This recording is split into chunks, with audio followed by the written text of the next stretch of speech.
Bonjour les élèves de première année secondaire. Dans cette vidéo, on plonge dans les bases essentielles de la physique, les états physiques de la matière. Tu vas enfin comprendre la différence entre un solide, un liquide et un gaz à travers des expériences simples et des explications claires. Dans cette vidéo, nous allons voir la définition et les propriétés des solides, liquides et gaz, le concept de forme propre et volume propre, la compressibilité des gaz avec l'expérience de la seringue, et enfin la description au niveau microscopique, c'est-à-dire des particules de chaque état. Tout ce qui nous entoure, absolument tout, c'est de la matière. Mais cette matière, elle se présente sous des formes bien différentes. Un rocher, par exemple, et l'eau d'une rivière, ça n'a rien à voir. Alors aujourd'hui, on va décortiquer ensemble les 3 états fondamentaux qui expliquent tout ça. C'est une question qu'on pourrait se poser tous les jours sans même y prêter attention. Pourquoi est-ce qu'on peut tenir un caillou dans sa main mais pas de l'eau? C'est tout bête. Et pourtant, cette question nous emmène pile au cœur du sujet. Qu'est-ce qui rend les solides, les liquides et les gaz si uniques? Allez, on commence par le plus simple, le plus évident, celui qu'on connaît le mieux, le solide. Prenons un exemple tout bête, une bille d'acier. On peut la prendre dans sa main, la sentir, la faire rouler. Bref, elle est là, bien concrète. C'est vraiment ça l'idée d'un solide dans notre vie de tous les jours. Alors, qu'est-ce qui définit un solide? En fait, c'est très simple. Il a 2 caractéristiques principales. Sa forme est fixe, et le volume qu'il occupe, l'espace qu'il prend, est fixe aussi. En gros, que cette bille d'acier, on la mette dans une boîte, dans un verre ou par terre, elle gardera toujours la même forme et la même taille. Elle ne bouge pas. Bon, maintenant, passons à quelque chose de beaucoup plus insaisissable. Un état de la matière qui, lui, ne se laisse pas attraper aussi facilement. Pensez à l'eau. C'est l'exemple parfait. Si on essaie de la prendre dans ses mains, eh bien, elle coule entre les doigts. Elle s'échappe. C'est ça la grande particularité des liquides. Ils peuvent couler, ils peuvent fluer. Et c'est ce qui les rend complètement différents des solides. Et là, on touche à un point essentiel. Un liquide, ça n'a pas de forme propre. Il prend la forme du récipient dans lequel on le verse, que ce soit un verre, une bouteille, un bol, peu importe. Par contre, et c'est là où il se distingue des gaz, son volume, lui, ne change pas. 1 litre d'eau restera toujours 1 litre d'eau, même si on le transvase. Ah, et petit détail qui a son importance, quand un liquide est au repos, sa surface est toujours parfaitement plate et horizontale. Allez, on attaque le 3e état, celui qui est un peu mystérieux parce que la plupart du temps, on ne le voit même pas. Et pourtant, il est partout autour de nous.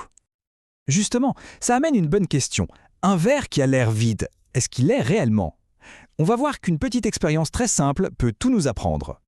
La conclusion, elle est géniale, non? Le verre n'était pas vide du tout, il était plein d'air.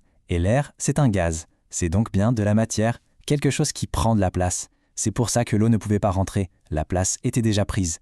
Et dès qu'on incline le verre, hop, l'air s'échappe en faisant des bulles. Et l'eau se précipite pour remplir l'espace libéré. C'est la preuve parfaite que les gaz existent bel et bien et qu'ils occupent un volume. Alors là, on a la grande différence. Contrairement au solide et au liquide, un gaz n'a ni forme propre ni volume propre. C'est simple, un gaz va prendre toute la place qu'on lui donne. Il va remplir entièrement son contenant, quel qu'il soit. C'est pour ça qu'on dit qu'il est expansible et aussi compressible, c'est-à-dire qu'on peut le forcer à tenir dans un espace beaucoup plus petit. Ok, donc là on a vu comment ça marche, comment les solides, les liquides et les gaz se comportent, mais la question vraiment fascinante c'est pourquoi? Pourquoi de telles différences? Pour le comprendre, il faut changer d'échelle et plonger dans l'infiniment petit. C'est la clé de tout. C'est le lien entre ce qu'on voit à notre échelle, le monde macroscopique, et ce qui se passe au niveau microscopique. Toute la différence entre un rocher, de l'eau et de l'air, en fait, ça se résume à une seule chose. Comment leurs toutes petites particules sont organisées et comment elles bougent. Pour l'état solide, c'est facile à imaginer. Pensez à une salle de spectacle où tout le monde est assis bien sagement à sa place, en rang parfait. Les gens peuvent bouger un peu sur leur chaise, vibrer au son de la musique, mais ils ne changent pas de place. Eh bien c'est ça, un solide. Les particules sont bien rangées, compactes et elles ne font que vibrer. C'est de là que viennent la rigidité et la forme fixe du solide. Maintenant, pour l'état liquide, on garde la même salle toujours pleine à craquer. Sauf que cette fois, tout le monde est debout et danse. Les gens sont toujours très proches les uns des autres, mais ils peuvent se faufiler, glisser, changer de partenaire. C'est exactement ça un liquide. Les particules sont encore compactes, mais elles sont en désordre et peuvent bouger les unes par rapport aux autres. C'est ce qui lui permet de couler. Et enfin, l'état gazeux. Là, on change complètement de décor. Imaginez un immense gymnase, mais avec seulement quelques personnes à l'intérieur. Chacune court dans tous les sens, à toute vitesse, de manière totalement aléatoire, en rebondissant contre les murs. Elles se croisent à peine. Voilà, c'est ça, un gaz. Les particules sont très très éloignées les unes des autres, et elles sont dans un état d'agitation totale et désordonné. On comprend tout de suite mieux pourquoi un gaz occupe tout l'espace qu'on lui donne. Bon, maintenant qu'on a toutes les pièces du puzzle, mettons-les ensemble pour avoir une vue d'ensemble bien claire. Ce résumé est parfait. On voit super bien le lien direct entre ce qui se passe à l'échelle invisible des particules et les propriétés qu'on observe tous les jours. Au fond, la forme fixe ou variable, le volume fixe ou variable, tout ça c'est juste la conséquence directe de la plus ou moins grande liberté de mouvement des particules. Il y a cette phrase qui résume magnifiquement l'idée. La danse invisible de minuscules particules crée tout le monde visible que nous expérimentons. C'est une pensée assez vertigineuse, non ? Tout ce qu'on voit, tout ce qu'on touche, n'est finalement que le résultat du comportement collectif de milliards et de milliards de particules qu'on ne verra jamais. Et voilà, tout s'explique. On a maintenant les clés pour comprendre pourquoi la matière se présente sous ces 3 états fondamentaux qu'on croise absolument partout, tous les jours.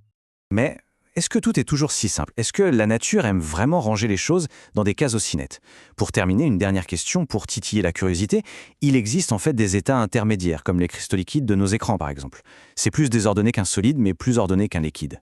Et ça, bien sûr, ça ouvre la porte sur tout un univers de la matière encore plus complexe et encore plus fascinant à explorer.